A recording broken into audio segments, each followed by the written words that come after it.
Good evening, everyone. Welcome to our chat for tonight.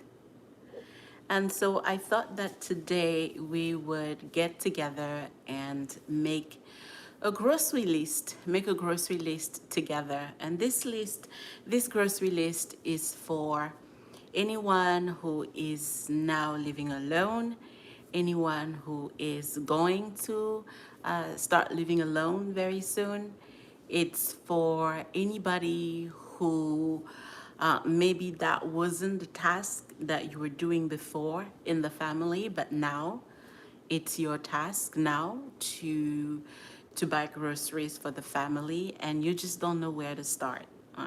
This grocery list would be for anybody who has to buy groceries for themselves, for their family, and they just don't know where to start. So I thought we would get together and kind of discuss what are the things that they need to get, what are the basic things that they need to get. I thought we would kind of help them out.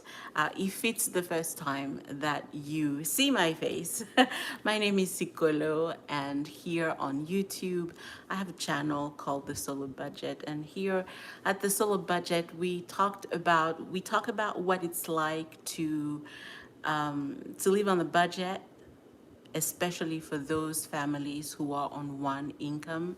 Because when we have only one income and that income has to cover all the bills, no backup, there's nothing else, well, it can get tough. And that's my case, that's my reality. Maybe it's yours. But what I was thinking that we would do today is kind of share our insights, share our wisdom, and let everyone know what they can buy first and what could be necessary to buy. It's going to be different for everyone. It's going to be different for everyone. What you are used to eating in at home, your family, what they're used to cooking, what country you're from, what part of the country you're from. I think there's going to be slight differences, but I'm curious to know just how different it can be, or if we are most similar in terms of what we think is basic and necessary.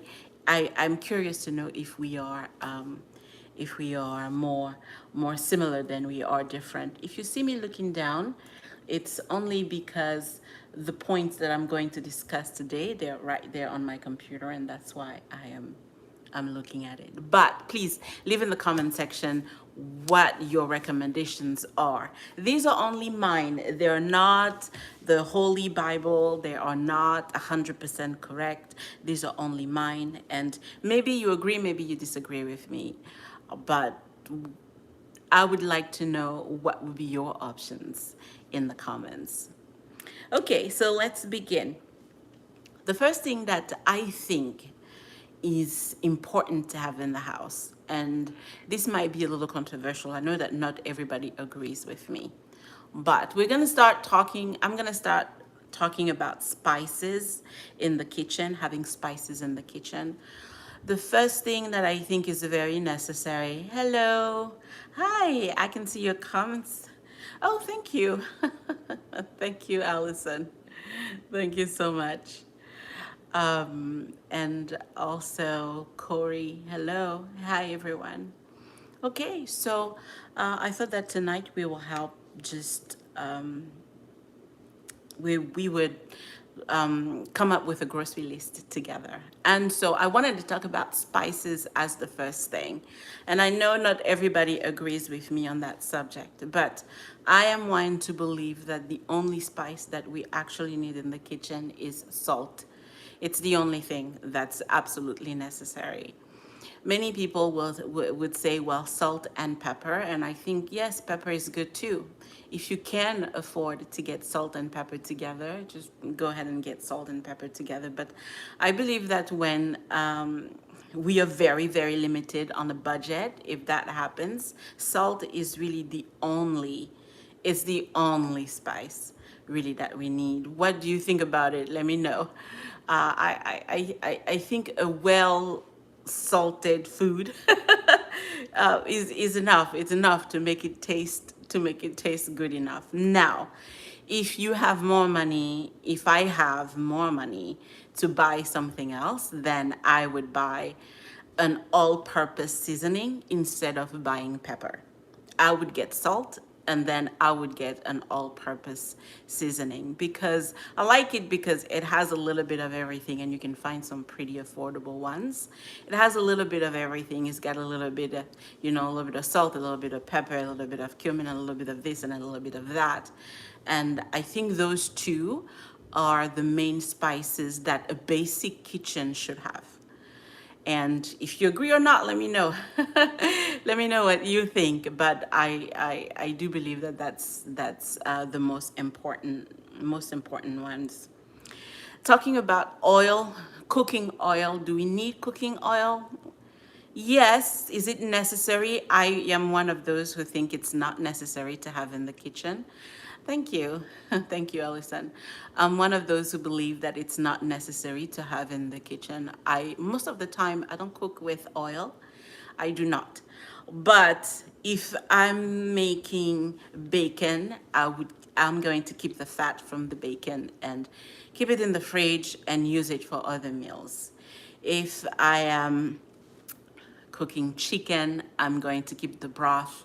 Chicken, different kind of meats, usually there is a layer of fat. When you keep the broth and you freeze the broth, there is usually a layer of fat, and that layer of fat I also preserve it and I use it for other meals. And I like it because it's very flavorful. It's very flavorful, and I believe that it is not as processed as the other, as cooking oil can be processed, and it's flavorful. So, do you need cooking oil? Yes, you do. Yes, you do if you cook a lot with it. But if, like me, you don't really cook much with it, then no, it's not. It's not absolutely necessary. It depends on how much money you have. So, spices and cooking oil. What do you guys think? What do you guys think? Let me know in the comments. Do you think that in a basic pantry, a beginner's pantry, what kind of spices should there be there? What kind of should we or should we not get cooking oil? All right. I know there's olive oil and all the other oils, but they're quite expensive. And I don't know that a beginner's kitchen needs olive oil. I know it's healthy. I know it is. I know it is, but it's quite expensive. So I don't think that that's necessary. But you let me know. Okay, now let's move on to proteins. In a beginner's kitchen, should we have proteins, and what kind of proteins should we have? Yes, if you eat meat, then get whatever meat you can afford. I think at the grocery store, the cheapest meat is chicken. I think that's what it is. It often goes on sale even. So chicken would be, I guess, the main thing to buy at low cost. Did you know when I was in college?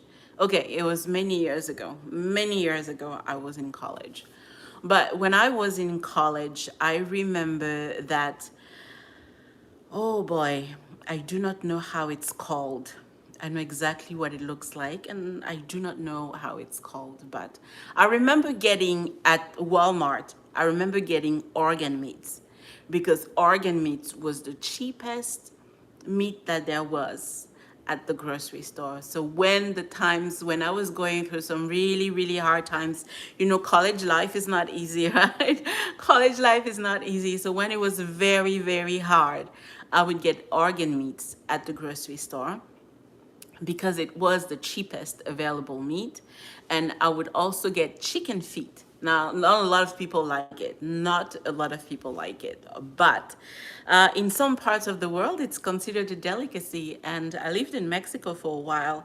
I lived in Mexico City for 10 years. And in Mexico City, in the evening on the streets, there are those ladies usually, but guys sometimes, families, and they bring these giant pots, and there's chicken legs in it.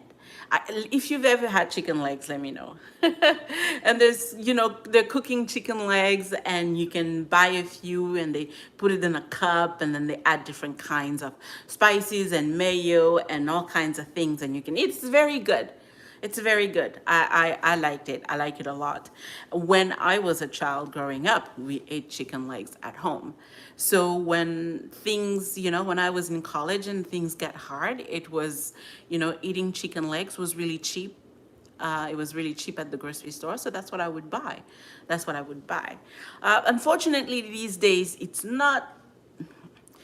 I don't know these days if it's still, if organ meat and chicken legs are still the cheapest things at the grocery store. But if you can stomach it, if it doesn't make you nauseous and you are really in a bind, I'd say, hey, go ahead and buy that, because you can still make some broth with it as well, and broth is very good for health. And if you can stomach it like I can, it's something that I'm used to eating. If you can stomach it, hey, why not? But I think chicken, in terms of protein, is going to be the cheapest thing at the grocery store.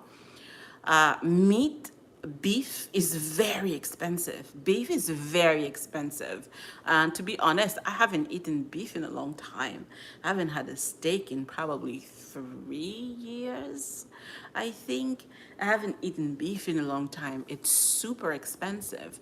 But to me, it would be organ meat. Now at the grocery store right now, I think in terms of prices, it would be like chicken, because it goes on sale quite often. Pork is still kind of affordable. Organ meat, and I don't know about beef. Now, seafood. Seafood is so expensive. Seafood is so expensive, and I love seafood. I love fish. I grew up on an island. I spent most of my life on an island, and so eating seafood is I yeah, it's very hard for me not to be able to eat seafood, but it's so expensive, right? It's so expensive. So, but if you can afford it, a basic pantry, I think a beginner's pantry is anything that you can cook, and anything that you can afford in terms of proteins. But the cheapest one, I think it's definitely going to be chicken. Now, for those who are vegetarians, oh, you know what? Something else that's super cheap: eggs. I think eggs are cheap because at Walmart, and I talk about Walmart a lot because it's the closest store to my house. And at Walmart, you can buy 12 eggs for $1.20. Okay, this is Houston, Texas. I live in Houston, Texas, not New York. I don't know how much it costs in New York, but I can say that in Houston, Texas, you can buy eggs for $1.20, and it's a lot of proteins. It has a lot of nutritionist benefits. Is that correct? So I would definitely go for eggs. I would definitely go for eggs as well. Now, for those who are vegetarians, legumes are also very good.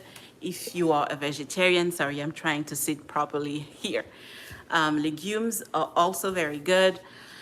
And in terms of legumes, I mean, they're good for everyone, but lentils, beans are definitely the most affordable legumes out there that you should have in the kitchen. And I would go for dry beans instead of beans in a can, because for the same price, you can get a whole lot of dry beans. It's true that it takes a lot more in terms of preparation, but in terms of affordability, beans are definitely up there, and dry beans definitely more than canned beans. So I would get beans.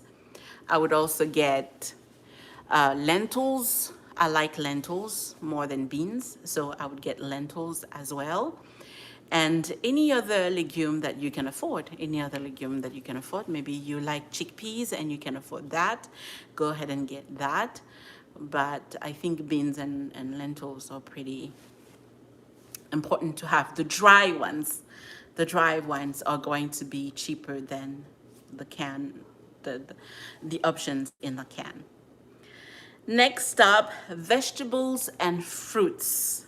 So the option of frozen vegetables, frozen fruits.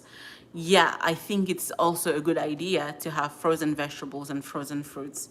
I'm not sure why, but a lot of people think that when we eat on the budget, we are not going to eat enough vegetables and enough fruits.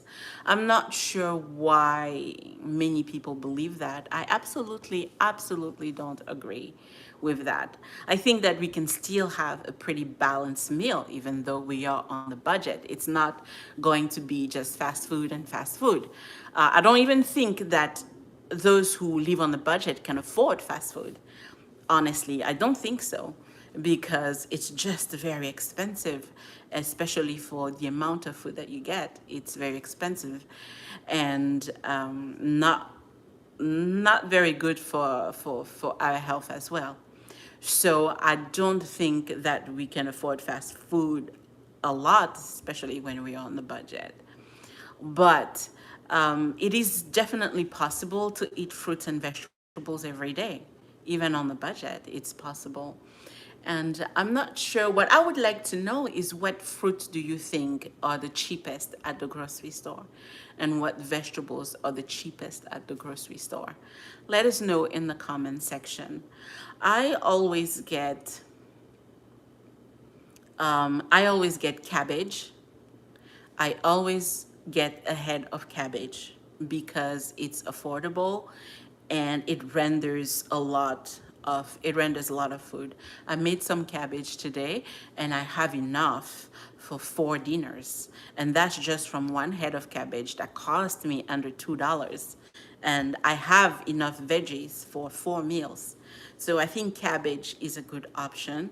I like leafy greens. I do like leafy greens. They're not always the most affordable. The frozen section at the grocery store might have better choices in terms of vegetables, especially if you're feeding only yourself. If there is only one person in the house, then I think the frozen options are very good because the reason I say that, it's because they're not going to go bad on you. And that's the case also with herbs, all right? With herbs, we want to, of course, it's great to get fresh cilantro, and of course, it's great to have fresh herbs in the house. But I feel like if we are honest with ourselves, especially when we live alone, it goes bad really quickly, and then we have to throw it away, and that's basically throwing money in the trash, right? So that's why in terms of herbs, like we were talking about spices at the beginning, an all-purpose spice salt is going to be enough for me. But if I'm getting herbs, then they're going to be dried, right? Dried herbs. I'll get the little bottles of dry herbs and I'll keep that in the kitchen. I don't very often buy fresh herbs for the same reason that I don't very often buy fresh veggies, simply because then I feel like I'm running. I will always run out of time to eat it and I'm rushing through the food. But if it's frozen, then it gives me a little more time to get to it. Unless I want to buy a salad. If I know this week I'm going to eat a salad, then I will buy the lettuce, the what do you call it? Spring mix. I think it's called spring mix. That's what I'm gonna buy, and I'm gonna eat it for the next 3-4 days. I'm gonna eat the same thing until I finish all the salad because waste is it's basically also wasting money. Wasting food is wasting money. So in terms of vegetables, I lean more towards frozen vegetables. When it comes to fruit, I like fresh fruits. I do. I like fresh fruits. I don't like frozen fruits. But if you like frozen fruits, go ahead and get frozen fruits. But I like fresh fruits and I like tropical fruits. They tend to be quite expensive, I know, but I always make a budget for them and I never, ever let them go bad. If I feel like I'm not going to finish my pineapple, then I will put the pineapple in the freezer to preserve it, but I will not buy pre-cut frozen pineapple at the grocery store. I'm not gonna do that.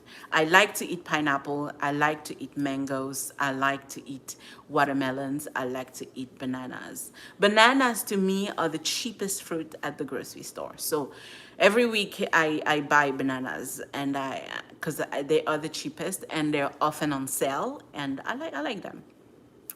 But when it's watermelon season, I'll definitely buy watermelon. Whatever is in season, whatever is in season is a lot better to buy than, I don't know, trying to buy watermelon in, I don't know, whenever it's out of season. When I go to the grocery store and I see a whole bunch of watermelon outside, I know it's watermelon season. Yay, let's get some. If I see pumpkin outside, it's pumpkin season. Yeah, I gotta let some, right? So if you see a whole bunch of something outside, in terms of fruits, then it is the season. It's going to be the cheapest. My favorite fruit is pineapple. Pineapple is my favorite fruit, and that's something that I will buy also often after bananas. Okay, so frozen vegetables, frozen fruits are, that's a yes for me. And in terms of fruits, I prefer fresh fruits. Let me know if it makes no difference to you, fresh fruits or frozen fruits. Now, carbohydrates, carbs. There are a lot of options for carbs. There are so many options for carbs, and there are a lot of cheap options for carbs as well. Rice is affordable, and it's kind of like a bulking food. So rice is affordable. Pasta is affordable. If you know how to make a few things, you could buy some flour and use that. Oats is also very affordable. Dry oats is also very affordable. And I like oats because it's so flexible. There's so much you can do with it. Overnight oats, you can cook them, you can bake them, you can turn it into flour and bake. There's just so much you can do with oats. So I think it's a very good thing to have in the house. If you eat rice, it's also a good thing to have in the house. If you eat, what else would be? I think we already said pasta. That's a good thing. Flour is good because you can make your own pizza whenever you want. Pizza, you can make your own bread. You can make waffles. You can make pancakes. So much that you can make. So all those things are good. But we do also have to take culture into account. Like, I would rather make my own tortillas than having to buy tortillas at the grocery store. I do think that it's more economical and it's cheaper. I do eat tortillas. I do make tortillas because I was saying earlier, I lived in Mexico for 10 years. So in Mexico, I'm only going to talk about Mexico City because that's where I live.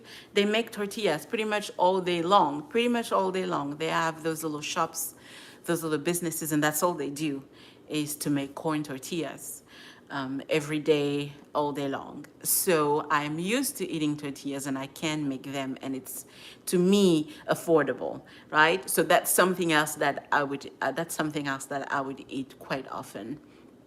Also, because I am African, we eat something called fufu. If you don't know, it's spelled Fufu, and that's fufu. And fufu is it's like bread for French people. It's like pasta for Italians. It's like tortillas for Mexicans, and it's not, if it's not always the most inexpensive food, but I do allow uh, a budget for it. I allow a budget for it. It's not something that I will eat every month or something that I will eat all the time simply because it's not the most affordable.